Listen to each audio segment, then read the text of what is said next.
All right, welcome to the Nathaneal Podcast.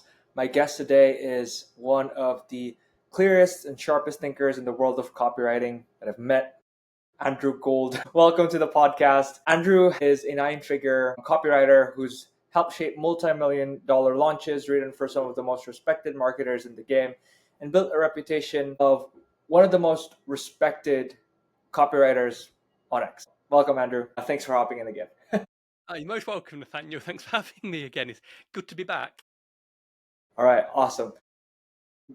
The reason why I wanted to invite you back to the podcast is I wanted to talk a little bit about the copywriting market in 2025 because there's been like a lot of changes. AI especially has been going crazy, and a lot of people fear what's going to happen with copywriting, especially in the coming months and years.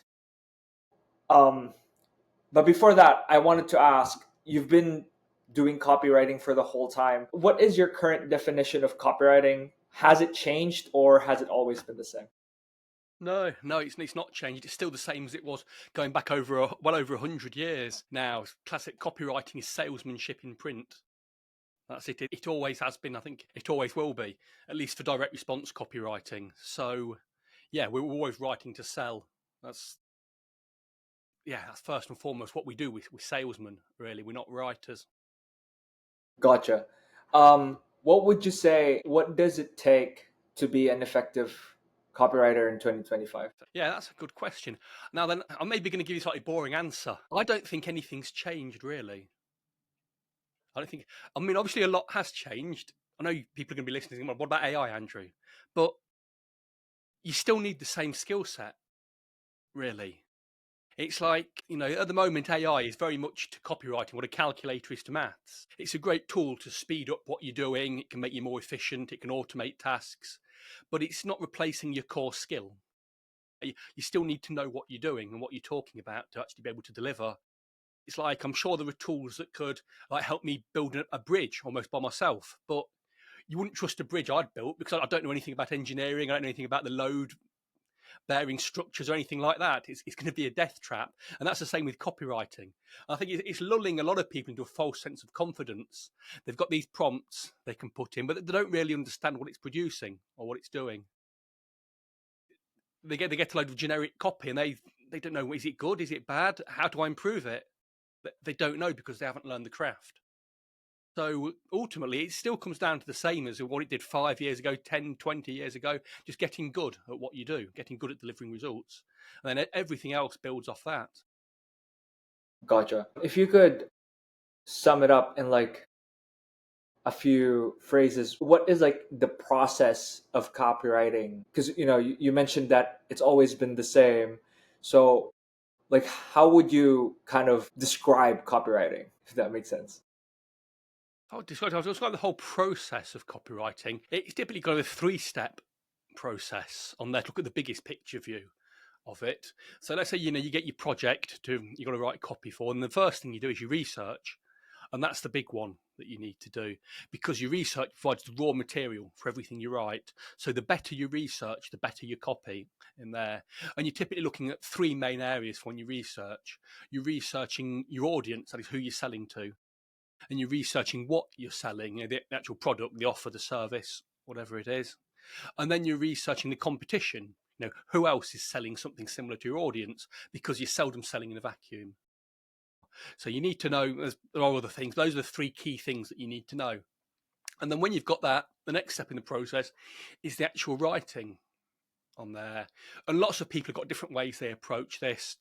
I always prefer to outline my copy before I write it. I'll write down what points I want to make, and then I'll go through it and I'll flesh it out in a series of passes until I get something I'm happy with. And then we'll move on to the 3rd step in the process, which is the editing. And this is where you typically turn your writing from a bunch of ideas into proper polished copy. And then to do your editing, and you typically, like the writing, I'm going through it in a series of passes. Each pass, I'm looking for something specific in it to improve. Because if you try and go through, you read your copy and improve it all in one go, it's going to be messy. You're going to mess things up. You're going to forget things. Whereas if you go through it aiming for one specific aspect, you can do a much better job. For example, you can read through it looking for clarity. In other words, is my copy as clear and easy to read as it can be? That's all you need to focus on. You read through it looking for that, and you make it as good as you can, and then you read through it looking for something else, and you polish it up like that. And yeah, that process is pretty much the same as it's always been. Now, I'm probably not telling you what you want to hear now. I'm not No. secrets or anything It's for you. it's exactly what I was asking. But as you were saying there, like with the editing, you don't want to like do it all in one go. I'm wondering because I'm also I'm also in the copywriting business. Like, how do you manage your time in terms of editing when you're doing a lot of projects? Since like as you mentioned, you want to like see it in different ways, but what if like you need something quick, or you know what I mean? Like if there's a lot of things happening. How do you manage that? When it comes to the business of copywriting, I'm pretty much like an idiot level. When that I learned from kind of the biggest and the best copywriters I possibly could, and those guys are typically working on one big project at a time. So I never learned anything about this, and that's how I approached it. I've always just taken one project at a time and made sure I've got plenty of time for it. So to me, that's never really been a concern. But obviously, I understand if you've got 5 or 6 clients on the go at the same time, you're writing for them, you've maybe got to get something in the next day. And in that case, you try to go through the same thing. You've just got to shortcut it, basically, because, of course, ideally, you're even leaving 24 hours, at least 24 hours between the writing and the editing process. So you don't see what you think you wrote, you see what you actually wrote. You know, you might not be able to do that. You want to be able to do as rough an approximation of it as you can. And I think what helps is to start to build out your systems so you've got some sort of checklist or process that you can follow that works for you in there, so that even if you can't cover every last thing, you know you're covering the main elements of your copy. For example, if I'm editing and I've not got a great deal of time, I'm not going to look for every last detail on there. I'm going to cover things like, does it actually make sense? Again, I'm focusing on that clarity. Does it make sense? I don't want to end up telling a load of nonsense on there. Again, is it nice and specific on there? Are the benefits good on there? Is there proof for every claim I'm making? I'm just going to focus on those bigger areas and make sure I get those right. Right, like the big five that you mentioned all the time, right? Yeah. I'd like to teach the fundamental 5, as I call it, the 5 building blocks of good copy. Your research, clarity, proof, specificity, and benefits. I think if you can nail those, you won't go far wrong with much Gotcha. of what you do. Could you like play a devil's advocate in terms of AI? Like, what would you say would be like a good thing about? I mean, like, is there any benefit to using AI, or is like, what do you think is the positive side of it? I mean, the positive side is it is an automation tool. It's like a calculator for your writing, so it can let you do more and let you do more faster. I think that the flip side is that too many people want to kind of use AI before they've learned the craft, and it's difficult to automate something you don't understand, or it's not going to work. So yeah, it can be a great. It's like an amplifier for your skills, but you need some skills for it to amplify. Otherwise, you're just taking its word on there. And if you do that, and then what you're doing something anyone can do. Anyone can go find some prompts, type them into your Claude, Chat GPT, and it produces copy. Suddenly what you're doing takes no skill. It's easy. Anyone can do it, and because of that, it's got no value. If your entire copywriting process is bang a few things into Claude and copy and paste what you does and send it to the client, they can do that themselves. They don't need to pay you decent money to do that. Any monkey can do that. So I mean, Right, right. kind of AI. I know people think it's going to level the playing field. It's not. All it's really doing is raise the quality bar a bit, because I know that obviously for years some writers did get by literally just writing because the client wasn't too fussed. They just wanted something almost, Right. especially for things like content writing, SEO, that type of thing. And and even some copywriting. If a client doesn't rely on the copywriting to sell on offer, then you're not needed anymore, because what you produce, this AI can do better. So it's raised the floor. So if anything, you've actually got to get better now. Right. Yeah, AI. Yeah, you could say AI has made it harder, not easier. I think maybe people are looking at it as a lazy shortcut. It's not. It should be a wake-up call. Hang on, now this can do stuff that's all right, that's good enough, maybe. So if you want to sell your skills, you need to be better than that. You need to be great. So do you think, but in terms of that, then, do you think there's still like a like a lot of people would say we don't need copywriters anymore because there's AI. What would you say to those people? Maybe they don't. I'd say it comes down to your business. But that's not what I'm seeing so far. I'm seeing almost the opposite, that people are struggling to find good copywriters now because of this AI problem and the fact that people have just learned AI, not learned copyright. Well, they've barely learned AI. They're just copy and pasting prompts or whatever. So they don't really learn the skill set. So, I mean, maybe at some point in the future it will. Yeah, AI will completely replace most kind of knowledge workers like us. But we're not close to that phase yet, I don't think. All the big predictions about how 99% of copywriters are going to be out of work, I mean, they're going back a couple of years now, and they're not close to being true. And we can see reports on all sorts of things, that AI is making people dumber, that, a lot of the Wall Street and stuff, they've invested a fortune in AI, and it's not really produced any returns for them. So, yeah, I'm sure it'll become something amazing at the moment, and it's difficult to judge it negatively, again, because you've got the people who are selling it as the greatest thing ever, which it doesn't seem to be true. And you've also got people who are selling it as, terrible, useless. I also don't think that's true. It'd be like looking at the movies market in 1895, thinking someone's shot a 30-second clip of a train coming towards the camera. This is never going to take off, not realizing that exactly how much evolution it's got. Or again, it should be like looking at Pong back in 1972 and thinking, that's video games, So we're really at the very beginning of the technology. So, where it's going to be in 10, 20 years, I don't know. I don't think anybody honestly knows. Gotcha. So I think right now then it's really about developing skills. And you mentioned some fundamental 5 there, which you kind of like send every month. Can you break down like the fundamental 5 of copy, just so that people would like have a better understanding of copywriting? Yeah, sure. In fact, let me be even more boring than the fundamentals and skip back to the first thing you asked me. Sorry, Okay. which was what Go ahead. copywriting was. And I said it was salesmanship in print. It's salesmanship in print. But I have to confess, I think that's probably a bit of a cheating definition, because it opens itself up then to the next question, which is, well, what's salesmanship? Andrew, you said it's salesmanship in print. What actually is salesmanship? And I think salesmanship, at least my definition of it, is this. It's finding out what people want and then showing them how what you're selling can deliver them that. It's just finding out what people want and then showing them how what you've got will get them what they want. And a large part of copywriting is understanding that, because people don't do that. They don't understand what people want. And if you don't understand what people want, it makes everything so much harder. So that's the key thing to understand. That's what we're really doing. We're finding out what people want, and then we're telling them that what we're selling will deliver what they want, as long as it will, obviously. We're not making nonsense up.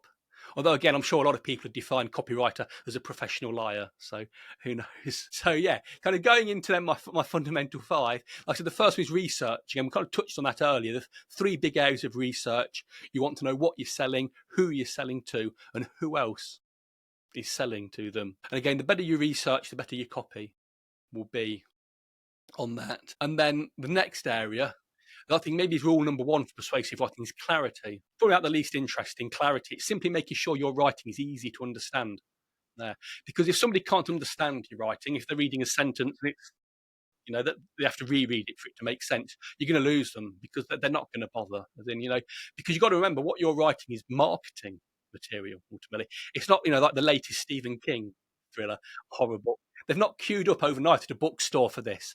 They're quite possibly even looking for an excuse to stop reading, because who wants to read marketing? So if you make your writing difficult to read, they're gone. So clarity is absolutely key. You need to make sure each sentence makes sense on its own. And you also need to make sure that there's a logical flow to your copy, that each sentence logically flows from one to the other. So again, you're not losing people. You're not having people read one sentence and go, hang on, what's this about? Your copy needs to go A, B, C, D, E, not A, F, D, Z, I, O. Otherwise, you're going to lose people, and they're just going to move away from what you're reading. And then specificity. The next one. This is a key. This is maybe the most common feedback I give when I'm looking at copywriters, especially newer copywriters' work, is get more specific on there. Get more specific. I think a lot of people, they misunderstand what specificity is. They hear it and they think it just means like adding numbers to things. So instead of like lose weight, you get more specific by saying lose £7 in 7 days. And yeah, that is getting more specific. But it's only part of it, really, because getting specific, what it really means is you're adding details in to make your copy more believable. You're helping bring it to life, because the more specific it is, the more somebody can see it in their head, the more real it is. And the more real it is, the more believable it is. And the more they believe you, the more likely they are to buy. So specificity is a huge area on there. Then the next element I like people to focus on are benefits. And benefits are the very simple answer to the question, what's in it for them? As I was taught, it's everyone's favourite radio station, IIFM. What's in it for me? And that's because that's why we buy. We buy because what's in it for us. We don't buy because of fancy writing. We don't even buy because of clarity. We don't buy because of specificity. We buy because we want to know what's in it for us. What does this do for us? Of course, a classic example is air conditioning in a car. Now, the air conditioning is what we call a feature. It's a fact. It's something the offer has. Then the benefit of air conditioning, what it does for us is it keeps us cool. No matter what the weather, it keeps us cool. If it's hot, it cools us down. If it's warm, it can heat us up in there, and that's the benefit. And again, a lot of people, they don't focus on the benefits anywhere near as much as they should. You always want to make sure you've got strong benefits, a lot of benefits, and put the benefits further up in your copy. Again, another problem I see is people wait too long to introduce the benefits. But again, the benefits are why people buy. If they can't see a reason why they're interested in what you're selling, they're going to skip. So you need to get to the benefits early on in your copy. And then last point of the fundamental 5 is proof. And I was about to say proof might be the most important point. I said that for clarity, so I can't really say that again. But proof might be the most important of the pure copywriting elements on there. And proof is exactly as it sounds. It's proving what you're claiming. It's proving your benefits, because it's easy for me to make all sorts of claims, grow 6 inches, £50, become a millionaire overnight. It's very easy to make those claims, but it's another thing to actually prove them, to get someone to believe what you're saying. Again, this is an area where I think a lot of people go wrong, because they hear proof and they immediately think social proof, I think testimonials. And so they'll litter their page with testimonials. But again, I think testimonials are not the strongest proof element on there. That oftentimes they're the weakest, and they can take away from your sales thing, from your sales copy. Because again, no one wants to scroll through a list of 100 testimonials. This wall of testimonials, it's great proof. It's like, no, nobody, once you've read 2 or 3, you don't care. You become numb to them. And of course, there's also the chance people just don't believe them, as I can make them up off the top of my head. I can get AI to write them for me. I can go and pay people for them. So instead of that, with proof, the 2 key things that I want people to focus on for proof are demonstration. That's the first one. That might be the most powerful form of proof. Can you demonstrate that whatever you're selling does what you say it does? And you can see that being done incredibly well on things like infomercials. If they're selling a mop that they say can clean any mess off any floor, they're not going to list a load of testimonials on there. They're going to show in the studio a floor. They're going to drop something on it, and they're going to use the mop to clean it. They're going to demonstrate it for you. And that's more powerful than almost anything else they can do. We've poured motor oil on the carpet. Oh, this mop's got it out. We've dropped a can of tomatoes on the kitchen floor. This mop's got it out. And that in itself is just incredibly persuasive, just seeing something demonstrated on there. So you always want to be looking to demonstrate whatever you're doing will do what you say it does. Then the next element of proof that I want people to focus on is what's known as reason why copy. A reason why copy. And this might be maybe the foundation of the craft, reason why copy. And it was coined by the same person who came up with the definition that copywriting is salesmanship in print. It's a gentleman called John E. Kennedy, one of the fathers of the craft. And reason why is exactly that. You give a reason why what you're saying is true. And the classic thing is you just add the word because to whatever you're selling, and it will instantly make your copy more persuasive on there. Because let's say I'm selling a padlock and I want to claim it's the world's strongest padlock. Okay, that's a fairly big claim. It's the world's strongest padlock, this is. And then I immediately go, listen to what John from Texas has to say about it. I don't care what John from Texas has to say about this. Whereas if you say, this is the world's strongest padlock because it's the only padlock in the world made by military-grade titanium. Now I've suddenly given a reason for it. Now it's all right. And I can stack those. I can add. It's the only padlock in the world made with military grade steel. It's the only padlock in the world handmade in our small factory in Ohio. Every padlock goes through a 27-point check before we let it leave the factory. Every padlock comes with its own unique key. So even we don't have a key. So make sure you don't lose yours. I can just stack those reasons, and it's far more persuasive than, say, just throwing a load of testimonials on a page. And again, to stick with the padlock example, I could then demonstrate it. Let's have it lock something up, and let's show someone maybe using a shotgun on it, and it comes off undamaged. It's like, someone trying to use bolt cutters on it, and they break the cutters. Now that's an amazing demonstration.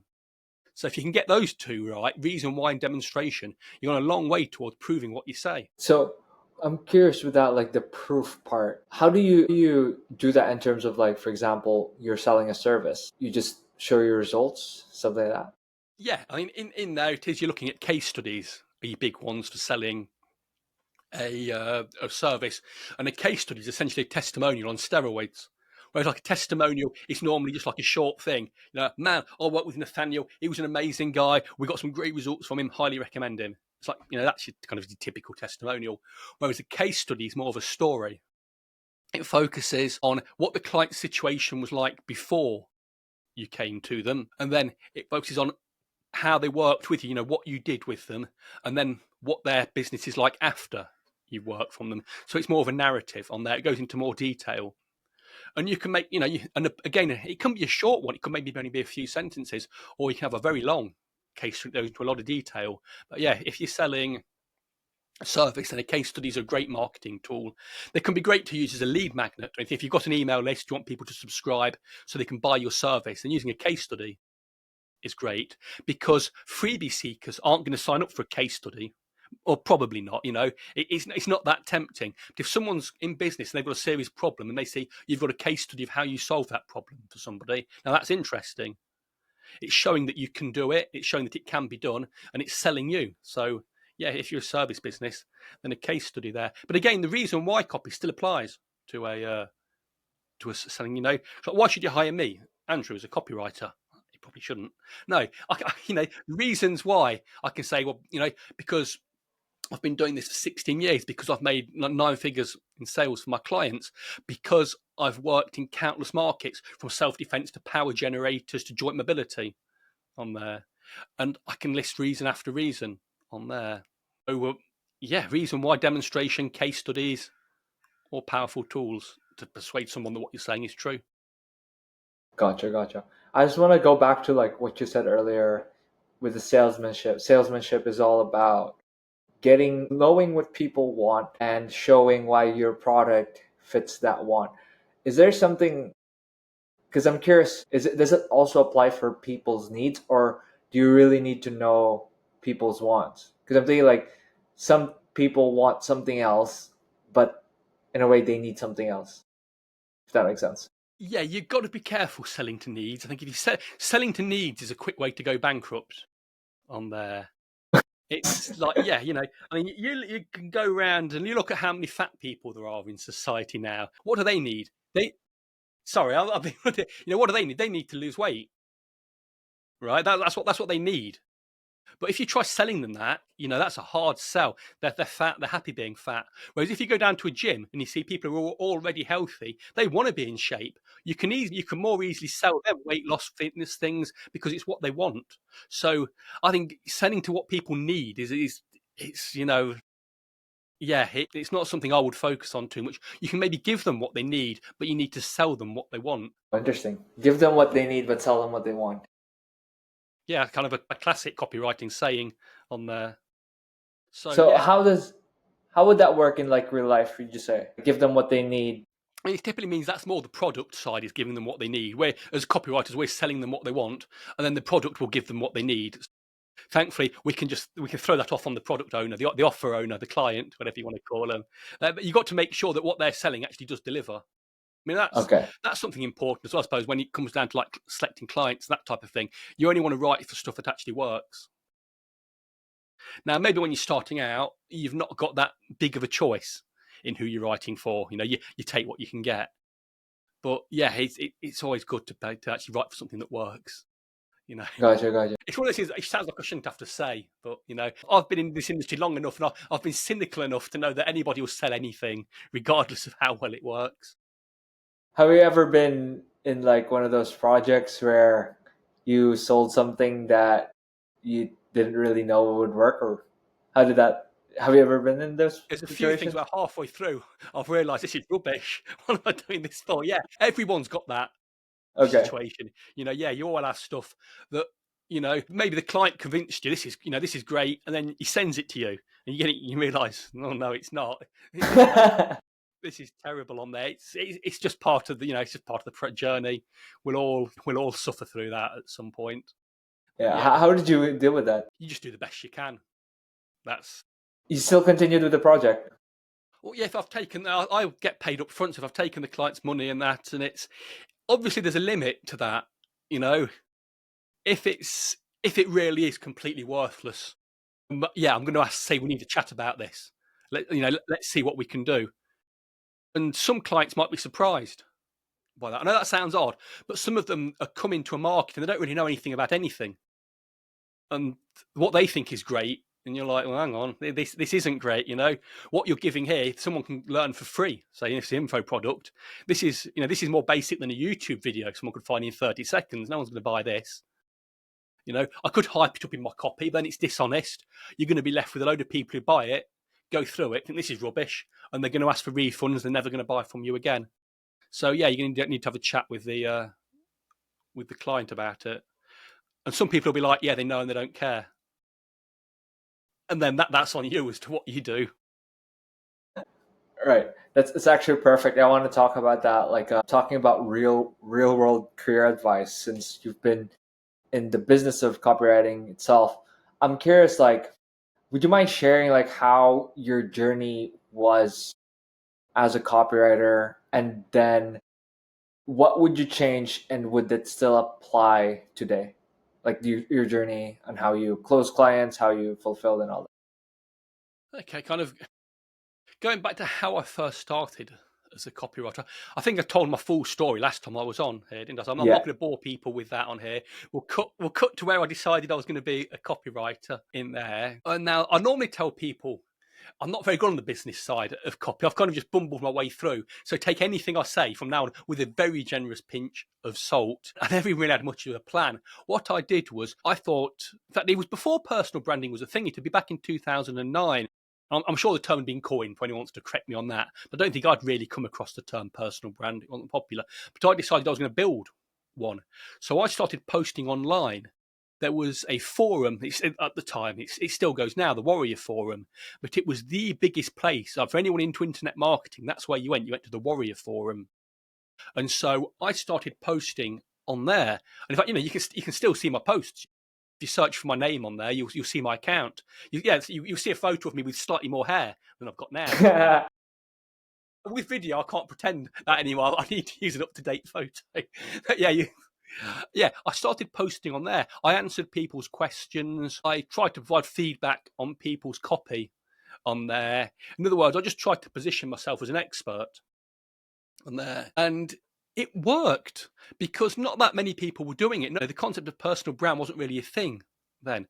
And so people began to recognize, hey, this Andrew guy, he seems to be someone good and who knows what he's talking about. And of course I didn't. I'd only been doing it for a few months. I was reading books and copying that straight onto the thing. A lot of people are doing, funnily, I tell people off for that on Twitter, but it is how I started on there. And I started doing that. And then when bigger copywriters, established copywriters saw that, they started to recommend me stuff. Hey, this Andrew knows what he's doing. They reached out to me. And then how I got my very first client was somebody basically said, I want a copywriter. And so I DM'd them and said, I'm a copywriter. And I got hired. Yeah, I think I charged $100 for my first. It was a sales page. It was for post-pregnancy weight loss. And again, not something I'd ever write for now. I'd never write as a woman or two women. I don't know, not a chance. But, I didn't know that then. First job, I took it, did the work. Client paid me up front. I delivered the work to him. He said it looked great. And then never heard from him again. So I don't know. Maybe it bombed. I'm guessing it bombed for him, or he didn't run it or anything like that. But yeah. But then I saw somebody else wanted a copywriter. And so again, I said, hey, I'm a copywriter and I've written this. And the person looked at what I'd written and said, yeah, that's good. You're in. Let's do a 50-50 deal. You know, you write the copy, I've got the product, you get 50% of the profit, I get 50% of the profit. And that's one of those deals where looking at it now, I'm like, hang on, no one gives you 50% of the money. It's an obvious red flag. It's an obvious scam. Again, I didn't know that back then. I was like, yeah, this sounds amazing. So I did it. I wrote the copy for the guy. He had a good product. And he put it up. I got to see it. And it sold incredibly well.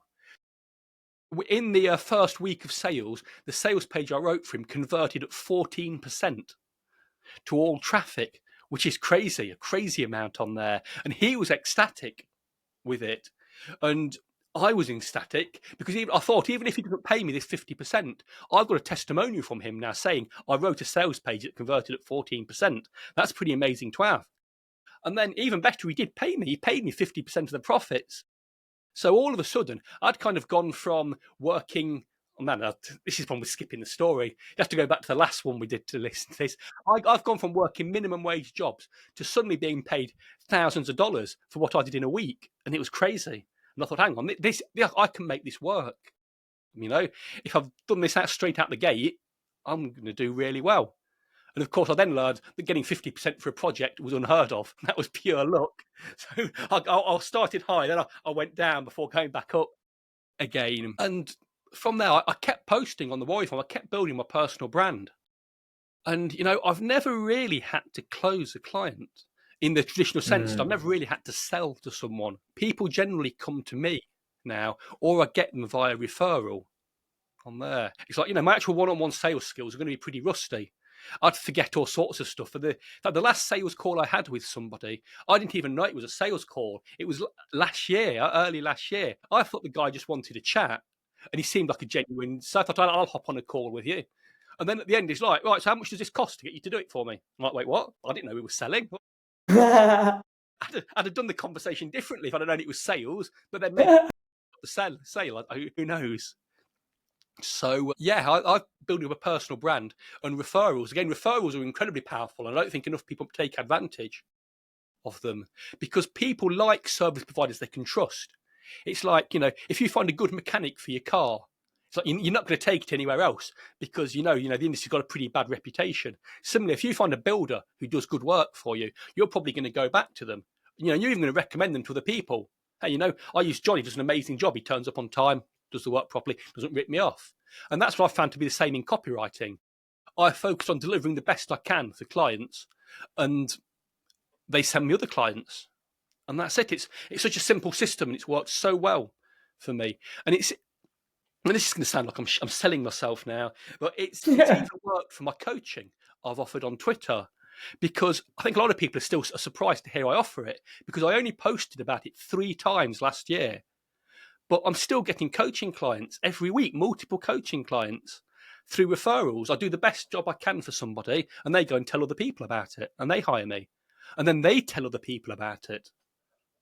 And referrals are such an amazing way to do business. And I know a lot of people say don't rely on referrals. You've got to, hang on, it's a proven system. It works. And it's because I'm a lazy person, it's very low effort. I don't have to be writing adverts for myself. I don't have to be selling myself. And people are much, you don't even need a proper sales conversation if someone's recommended you. No, it's like the amount of DMs I get where so-and-so said you're amazing. So how do we work together? I'm like, yeah, that's the sales conversation I want, where it's just giving someone a price and a process.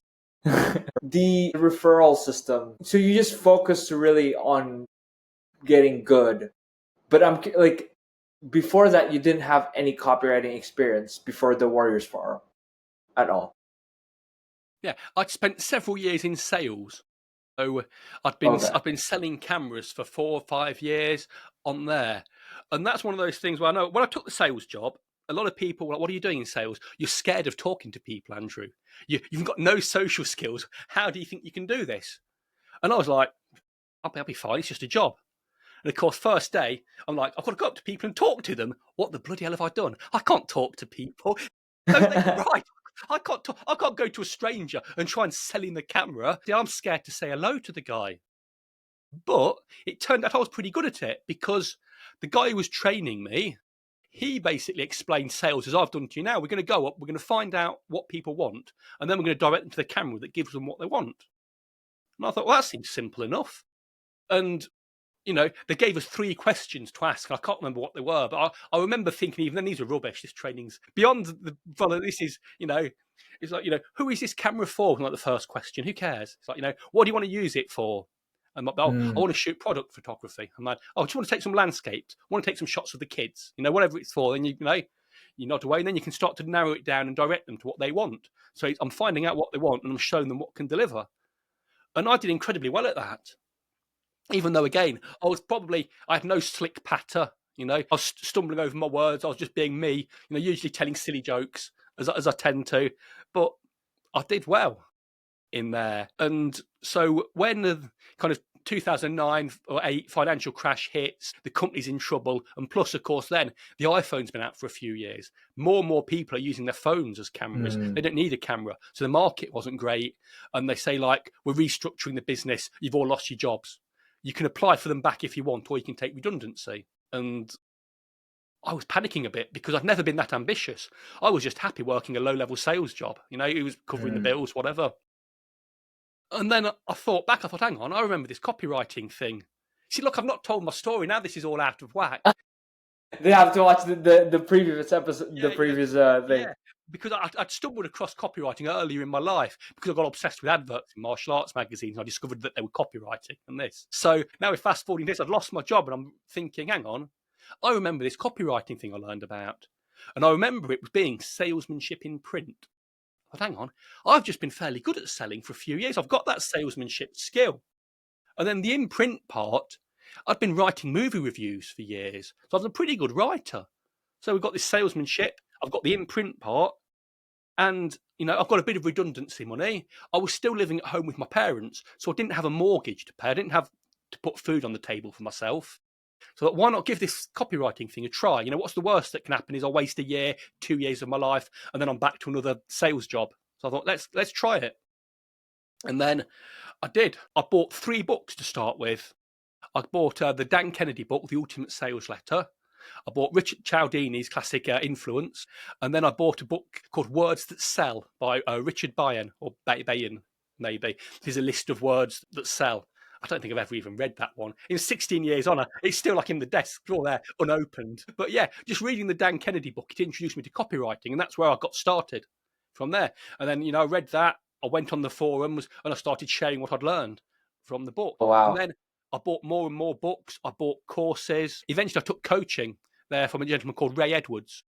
Okay. So again, I've noticed a lot of people in copywriting will talk about their coaches and mentors, but then they'll never name them. And it's like, I don't think you've had a coach. I think you're just lying to make yourself look more impressive. I know that's a cynical take, but most people are proud of the people who taught them on there. And yeah, I was just into Ray Edwards. He's maybe fallen off the radar a little bit now, but in the kind of mid to late 2000s, he was a very big name in the marketing space. And he had a kind of a crazy offer. It was, I think, something like $500 for 6 months of coaching. And I thought, why not? And I showed him, what I was doing, and he gave me feedback on it. And that gave me a lot of confidence to go out there and actually think I can do this. He didn't look at what I'd written and say, never mind. Often McDonald's, it's burger flipper for you. He said that you can do this. So you kind of just learned along the way, read books, took some courses, posted your learnings, and that kind of led you to close more clients. I'm curious, have you always just been so curious about copywriting? Has it never gotten to a point where you're getting bored with copywriting? Not really. No. I'm still a sucker for any good copy. I will read it. It will fascinate. I am such a buyer on this. I buy all sorts of junk. No, I think it's because I think a lot of people, they get into copy just because of the money. They hear that you can make a lot of money sitting at a keyboard, writing, and can't do it in the spare room. You just sit there, write, boom, millionaire. Of course, that doesn't work out for the majority of them. But I got into the copywriting because I read these adverts in the martial arts magazines, and I thought these are amazing. These are the greatest things I've ever read. kill a man in 3 seconds with the Chinese death touch. Like use these exotic Russian leg locks. All this. And there's young Andrew. Oh wow, this is amazing. A lot of people obviously look at it and think you've got to be an idiot to believe this. And I'm wow, this is amazing. And I would read them over and over again. I'd read the articles far more than I'd read the adverts far more than the articles. And then when I went to kind of university and I had access to the internet for the first time, I kept on with my obsession with martial arts. Somebody eventually said, I hate those Dan Kennedy style adverts. I'm like, wait, I've got a name. It's a Dan Kennedy style advert. So, let's Google Dan. Well, Google wasn't a thing back then. I Yahooed him. Yeah. And I found out that, Dan is this thing called a copywriter. And he's like, give me your email address and I'll send you a 12-week course on copywriting. I'd never heard of doing anything like that. So I'm like, okay, here's my email address. And then over the next 12 weeks or 12 lessons, whatever it was, I learned about what copywriting is. I learned that it's salesmanship in print. I learned the idea that certain words work better than others. I learned the fact that, you can track your marketing so you can see exactly what's working. And the whole thing fascinated me. The idea of writing to sell fascinated. The idea of the direct response marketing, the fact that we can measure, test and track. So it all just appealed to the nerd in me.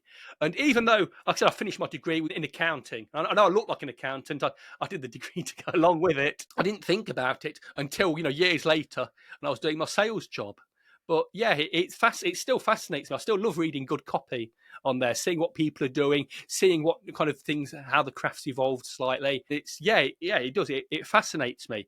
I think I surprise people because recently I was on a paid training with lots of other people, and you could see people were shocked to see that I was there on the Zoom call with everyone else. And I still want to learn. I still want to get better. I can get better because that's what kind of the money you make comes down to. It's like the more value you can deliver to a client, the more value you get. And too many people, they want to skip this. They want to get the value, but they don't want to give any value. I'm not reading these books. I don't. Courses are scams. I'm not paying for coaching. It's like, well, if you're no good, again, if your value you give is a Claude prompt, you're not getting much value back from that because that's there exactly. You see, when you put it like that, it sounds silly. You think you're going to get a lot of, you're not. So the more value you can give, the more value you can get. It's a simple equation that, again, it worked 20 years ago. It'll work 20 years in the future. Of course, exactly what that value is might change a little, but it's always the same. You need to deliver value and you'll get value in return. Gotcha. I love that. I love what you said about like you just always kind of like curious with the copywriting, because like I'm just gonna share a personal anecdote. Like I actually didn't think of copywriting going into X. Like I was just doing X and I was writing for fun, and then people started showing off like $3,000, $5,000 copywriting, ghostwriting. That's how I got into copywriting. So it's like there are times when I'm like, I do something and I'm like, I get bored because it's just all over and over again. But it seems that I just have to like be more curious and like write the things that I actually enjoy writing, just like how you enjoyed the Kung Fu stuff. Yeah, the other way, you can think of that as a purely mercenary thing, that it is a job, I'm making money, that's it. If I don't enjoy it, it's not ideal, but it's not the end of the world. I can, while I'm making money at something, I can look at what I would really like to do. Because although I've said it fascinates me, I know a lot of people say, it's my passion, I love it. It's like, to me, that's normally a red flag. It means they suck. That's almost always the case on there. And it's like, it's your passion you love. It's like, really? It's like, if you weren't being paid for this, you'd still be doing it. It's like, no, of course not.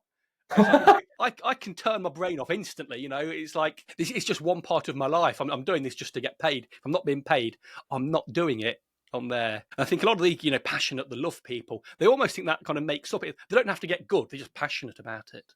And it's when I'm walking around town and seeing these adverts, I'm thinking in copywriting terms now because I'm a copywriter. I'm looking for a good offer for lunch. That's what I'm doing. Funny. So I want to like wrap it up with something more, a little bit more practical again. If someone was going to start like copywriting, someone's watching this, saw it, it's like 25, one of the high value skills is copywriting. I want to learn. I saw this guy, Andrew Gold, talking about we're still relevant. What would you tell him? How would he get better, and how would he be a successful copywriter?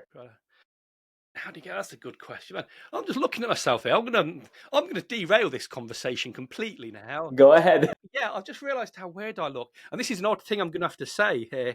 Maybe this is just me. I don't know if anyone else has noticed, but my glasses broke today. Literally, that nose Damn, pad I didn't see fell that. off. Yeah, it just fell off. Right now, while we were talking? No, it was another call. So as a result, these have been at some funny angles. Author, so I'm not weird. I'm not normally this weird. This is me compelling me to say that. But I've literally just got a text from the opticians telling me that my new glasses are on their way to them. But man, no, that's a weird thing. I'm just thinking maybe no one's even noticed and thinking I'm odd bringing it up, but I can't help but see myself on screen and thinking, who is this mentalist we're talking to? Hasn't even got glasses that fit him. So I promise I can afford a pair. I will get them on there. And so to answer your question, kind of where do you start in there? Again, you start with the absolute basics of the craft. Now, I mean, the absolute most boring basics you can. I still recommend the book I bought, Dan Kennedy's Ultimate Sales Letter, as being a fantastic starting point because it does a good job of grounding you in the nuts and bolts of copywriting. Because what I'll tell people is one of the best things to do to improve your copy is to understand what all the terms mean and the definitions and that. And it sounds so boring, so obvious. But it's something a lot of people, they don't know, and it holds them back. Because if you don't know what something really is, you can't properly do it. It's like I run marketing challenges every Wednesday where I ask people a question. And one of the questions I've asked in the past a few times is, what's an offer? And now you think, well, that's an easy one, Andrew. Everyone talks about offers all the time online, how important they are, how good they are, how great they are. I'm like, okay, so tell me what an offer is. Because if they're this important, you must know exactly what an offer is, yeah? And it turned out the answer is no. The answer is no. People don't know what an offer is. They'll say, no, it's a transformation. It's a promise. It's all this. No, hang on. All you're doing is you're just setting up other things you need to explain. You've not really told me what an offer is. If you understand it in these vague terms, you don't really understand it. And if you don't really understand it, how do you know, again, you're doing something that's good? How do you know it's a good offer if you don't really know what an offer is? How can you improve it if you don't know what an offer is? And that's the same for every element of copy. If you don't understand what a headline really is, how can you write a good headline? If you don't understand the lead, the first, 150, 200 words of your copy, if you don't understand what that lead is, what its purpose is, what it should achieve in the copy, you can't write good copy. You can't write a good lead. You can maybe copy someone else's lead, but you don't understand it. So stick with the absolute basics and make sure you understand the basics of the craft. So again, so many people, even if they've been writing for a few years, I talk to them and they don't properly understand the craft, and it holds them back. They can never write to a higher level because they just don't understand the craft. And it always shocks me. It's like early on, obviously, I explain reason why copy. It's like I tend to use that as a question when I'm talking to copywriters. I'll ask them, do they know what reason why copy is? And the answer should be yes. The answer should be looking at me like I'm an idiot for asking them. But every single person I've asked, the answer's been no. Well, hang on. I've said on this is the foundation of the craft, maybe, and you don't understand it. How can you write good copy? And that's the same with so much of things. For example, anyone listening to this, watching this, what's an offer? Can you tell me what an offer is in clear terms? And if you can't, maybe you need to go back to the book. Maybe you need to learn your craft a little better. No, I'm trying to be intimidating and stare in the camera while saying this to come off as serious. I don't know if it's working on there. I'm in a serious scholarly mode. No, it works because I'm like, oh shit, do I even know what an offer is? Exactly. If you tell me you're a marketing professional, you bang, there's the definition. And so, yeah, what's an offer, Nathaneal? Let me just put all that pressure on you. Now you set yourself up for that. Based on my understanding, an offer is it's a set of. Oh no, I'm going to be judged harshly right now. I'm on the internet. I think I'm just gonna take my shot and then you can correct me. But basically, I think the offer is the structure that you give the client in terms of like what your promise is, how it will be fulfilled, if there's any guarantees and the price in exchange for their money. That's how I understand the offer. Okay, yeah. I mean, of course, you can always, as the podcast host, you can always cut all this bit out, can't you? Pretend we never said this. Okay. Cool.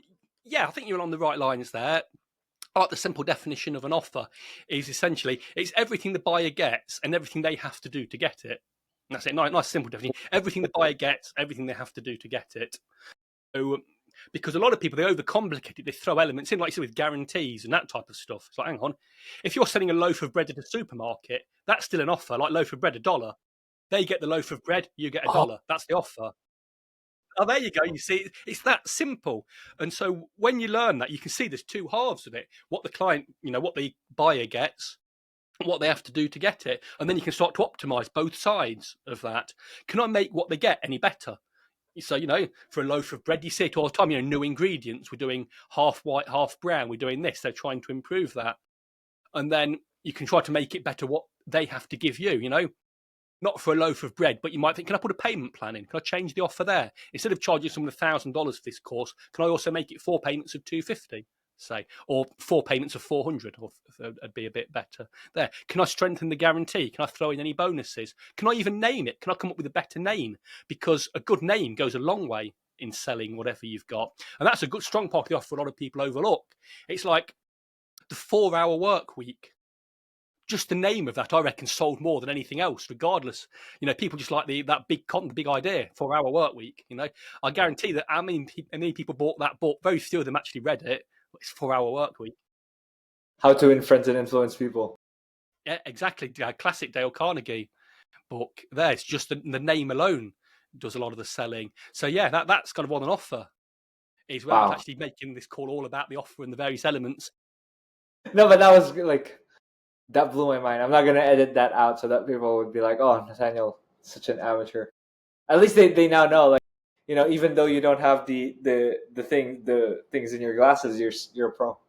Yeah, I need to deliver some value. Let's demonstrate I'm not just some nutter you found on the street. Yeah, and that's kind of the level of understanding you then want for every element of your copy. And you see, just knowing that, now you can make your offers better because you understand what they are. And if you don't have that understanding, if it's something vague, then you can't do it. And that applies to every part of your copy. It's like if it's the headline, you need to understand that the headline is the ad for your ad. Again, classic definition. It's the ad for your ad. Its purpose is to sell somebody on reading the rest of that. It's not to sell the offer. It's not to sell your product. It's to sell reading. The ad. And then you can go deeper. You can look at each individual part of the headline and understand what they are. And just getting that understanding will make you a better copywriter. It gives you that clarity. So, yeah, I forgot what the question was. Now, I derailed us completely. Sorry if I love it. Humiliate you. No, I love it because now I can understand. I need to go back and read some books, review some stuff, see, understand copy again, because it doesn't make sense. It's like how to do it, or you get things done, but you don't know how you did it, so you can't replicate it. That's it. Or you're often stuck to doing exactly what you were taught. So you were taught write ABC, and that's all you can do. In fact, we saw that about a decade ago. It was over a decade ago when VSLs, like the video sales letters, first took off. There was a gentleman called John Benson who was one of the first people who popularized them. He came up with a copywriting system for writing VSLs known as the 3X or the 3XL system. You can tell I've not researched this one. He came up with a 3XL system, and it was an incredibly effective system for writing VSLs. He did a lot of money with it, and he taught it. And he taught it, but instead of teaching the principles behind it, he taught people the exact system. Write this, then this, then this, then this. And for about 6 months, it was everywhere. Everyone was using this 3XL formula. It was... everyone was using his formula. It was absolutely everywhere. But because it was everywhere, it burned out very quickly. Because it was a bit of a gimmicky approach. People had seen it. They no longer were interested in it. And all of a sudden, these copywriters who used his system, they were lost because he told them exactly what to write. They had no idea the principles behind it, why they were doing it. So John can go on, he can change it up. he can think, that first couple of minutes needs changing to a different hook now that this has stopped working. But the writers he'd trained, they had to wait for the next person to come along and tell them what to write. Yeah. So that's the danger of that. You need to. It's so boring, really. The advice offering is, understand the definitions of terms. It's such boring advice. I know it's not sexy. Like I'm not telling you be a cold traffic copywriter, be a full stack copywriter. I'm just telling you understand the definitions of terms. Like I said, when I put someone on the spot like that, it's surprising how few people actually know that. But that's how you get good. You're not going to find anyone at a high level. You're going to ask them what an offer is, and they're just going to reel it off. They're going to tell you. They know exactly what it is. You say, what's the headline? It's the ad for the ad.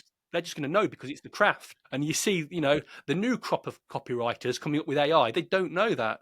And I've spoken to so many people, offer owners, agency owners, all sorts, who are struggling to find good copywriters because they haven't got that basic understanding of the craft. And you don't want someone writing for your business who doesn't know what a headline is or doesn't know what an offer is. That's craziness, really. Gotcha.